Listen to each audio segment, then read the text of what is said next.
Our good dead friend, St. Anselm. A little background for St. Anselm. He was born in 1033, died in 1109, and is of course still dead today. He was canonized in 1494, which does not mean that he was shot out of a cannon, although that sounds pretty cool. It's that he became a saint. He was born to an Italian noble family, and against his father's wishes, he became a Benedictine monk in the Norman town of Bec. He then became an abbot, and then, reluctantly, the Archbishop of Canterbury for 16 years. He argued for the authority of the Pope over that of the king, and he wrote a philosophical and theological work. So what was his overall goal? Well, this goal will be echoed in various forms over the centuries, but it was this: to provide conclusive, rational proofs for the Christian doctrines that he had accepted initially on faith. As you might gather, he had great confidence in reason, and he believed that this reasoning should follow the deductive method, and this would lead to all fundamental truths. So, centuries later, our good dead friend Descartes set out on a similar path with a similar method, using deductive logic to try to find fundamental truths. And you might recall from argument basics that a deductive argument, if it's doing what it's supposed to, that is being valid, means that if all the premises were true, then the conclusion must be true. He believed that he could provide rational arguments for the truth of all the key doctrines of Christianity, so a great faith in reason. So putting him into our camps, he would be in the camp that believed that you could argue for God's existence using reason, and in the subcamp, he would be considered a rationalist, because he believed that, as we'll see, you can prove the existence of God by apriori means. So his proof, his famous proof, is what's known as the ontological argument. And ontos comes from the Greek word thing, which I prefer to translate as stuff, but it's the study of what is. And his ontological argument sets the foundation for later ontological arguments to follow, although there are those who claim that there were previous ontological arguments. Now, the gist of an ontological argument, essentially put very roughly, is that from God's nature, it follows that God must therefore exist. So what are the details of the argument? Well, as I noted, it is a priori argument for God's existence. So he's going to use pure reasoning. So the way he argues is he has a character, the fool. And the fool is used essentially to be someone to argue against. And they're cast to the fool to ensure there is no doubt that the fool is the fool. And as we'll see, the fool has doubt about God. And one reason to ensure that you use the term fool in such a case was to avoid anyone having any doubts as to whether you believed in God or not. So let's get right to the argument. So the character of the fool understands the definition of God as Anselm is defining it. He defines God as this. And going back to the introduction to this section, the first step is, of course, to decide what is the nature of God. So Anselm is wisely and smartly beginning with the first question. What do we mean by God? And then he's going to go to the question of, does this exist? So he defines God in the following way. God is a being than which nothing greater can be conceived. Now, I'm going to be a bit sloppy in going through this because I'm just going to use the term God quite a bit. To be honest, because saying a being than which nothing greater can be conceived over and over again gets pretty annoying and pretty tiring. But it's a critical part of his argument. And so whenever we're talking about God in this context, keep in mind it is a being than which nothing greater can be conceived. And when it's absolutely critical, I'll use the full definition. So we get the fool, and the fool says, there is no God. The fool, though, when he hears of God, understands what he hears. And what he understands is in his understanding. Roughly put, he's saying that he understands this, so the notion of God is in his mind. though the fool does not understand God to exist. Why? Well, it is one thing for an object, a thing, to be in the understanding, and quite another for it to actually exist. And the illustration he uses is the case of a painter. A painter thinks of a painting and then will paint it. And of course, when the painter is thinking of the painting, he or she doesn't understand the painting to exist because they've not painted it yet. And after it's painted, it will be in both the understanding, having the idea of the painting, and also understanding that it does exist. So the fool is convinced something at least exists in the understanding than which nothing greater can be conceived. So, kind of a quick recap explanation with bad graphics as to what's going on. So, essentially what Anselm is saying here, talking about the thing about like being an understanding and existing for real, let's look at his painter analogy and develop it a bit more with some bad PowerPoint graphics. So you got the fool, and the fool is told, okay, fool, God. And God is that which nothing greater can be conceived, etc., etc. And so the fool is thinking and has this idea. So let's go to the analogy of the painter. You get the painter, and before she's painted the painting, she's thinking about it. And let's say she's thinking about painting the Mona Lisa. So the Mona Lisa at this point exists only in the understanding of the artist. So if she's thinking about painting the Mona Lisa, it doesn't exist for real, it just exists, as we'd say, in her mind. So what the fool's doing by the analogy is the fool is saying, okay, yeah, I get the idea of God, and God is just in my mind. It doesn't exist for real. Now getting back to the painter analogy, so once the painter paints the painting, then the painting exists for real out there in the world. And so what the fool essentially is saying is, the fool says, okay, I understand the notion of God, that's nothing greater can be conceived, it's in my understanding, but the fool says there is no God. So where does he go from there? Well, he's got God existing in the understanding, because even the fool gets what it means. So essentially what he's saying is, okay, the fool understands that God is by definition that which nothing greater can be conceived. And the obvious question is, well, how do you get from there to God existing for real? Because in the case of the painting, you've actually got to paint the painting to make it real. So let's proceed with the argument. Now, whatever is understood exists in the understanding. Crudely put, and putting things a bit too simply, if you're thinking of something, it exists in your mind. Now, key to Anselm's argument is his claim that that which nothing greater can be conceived, God, cannot exist in the understanding alone. Why not?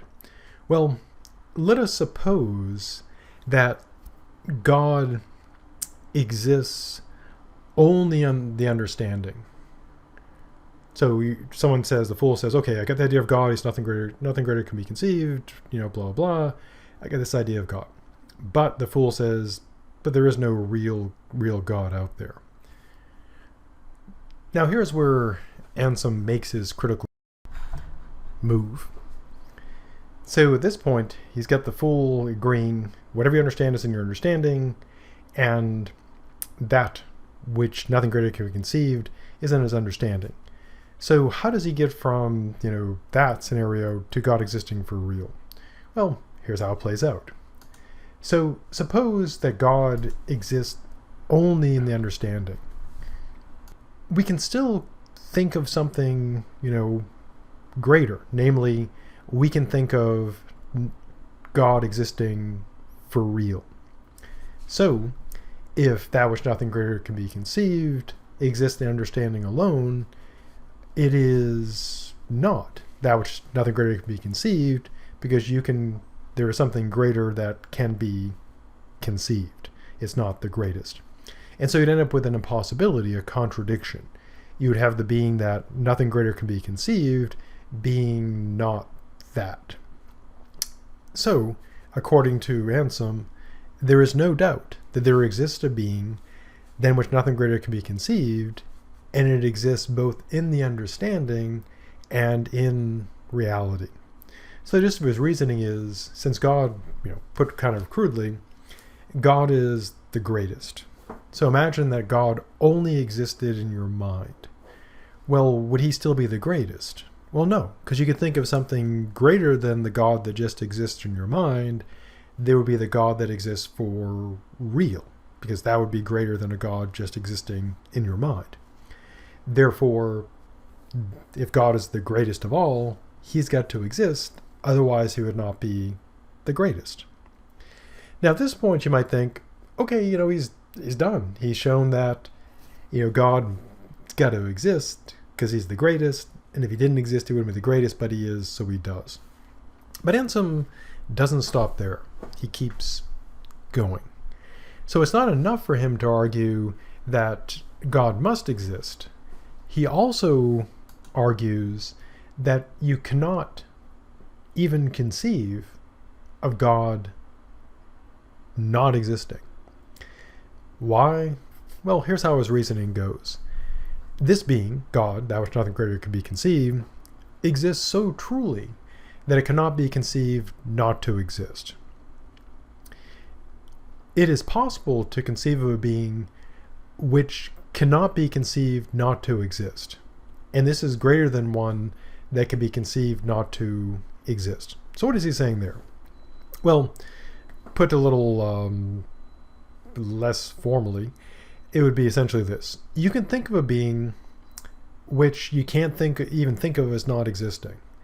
And this would be, according to him, that being that you can't even think of as not existing would be greater than one you could think of as not existing. So going with the God thing, if you could think of a God that you could think of not existing, that wouldn't be as great as a God that you can't even think of that God not existing. So if that which nothing greater can be conceived, God, can be conceived not to exist, it is not that than which nothing greater can be conceived. Or put another way is, if God can be conceived not to exist, he's not God, because you can think of something greater. So if you can think of God not existing, then there's a being that's greater than God you can think of, namely a being you can't even think of as not existing. Yeah, it's lots of complexity there. And this results, according to Anselm, in a contradiction, because you're saying the greatest being is not the greatest being, which is clearly a straightforward contradiction. And so there is so truly a being than which nothing greater can be conceived to exist, that it cannot even be conceived not to exist. This is God.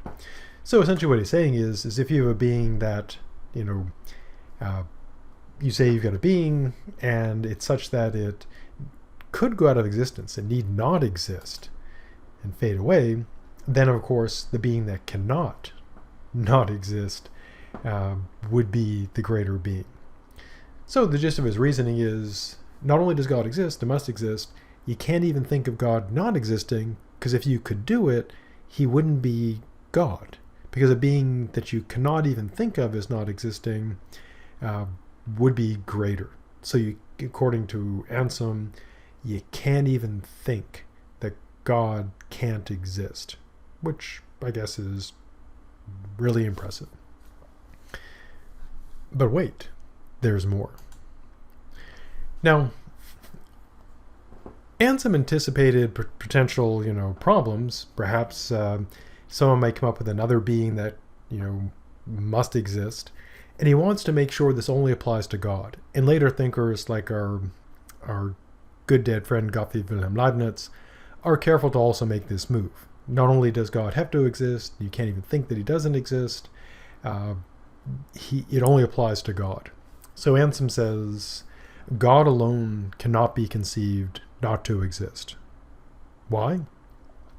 Well, he claims God exists and cannot be conceived to exist because if you could conceive of a being better than God, the creature would rise above the creator, which is absurd.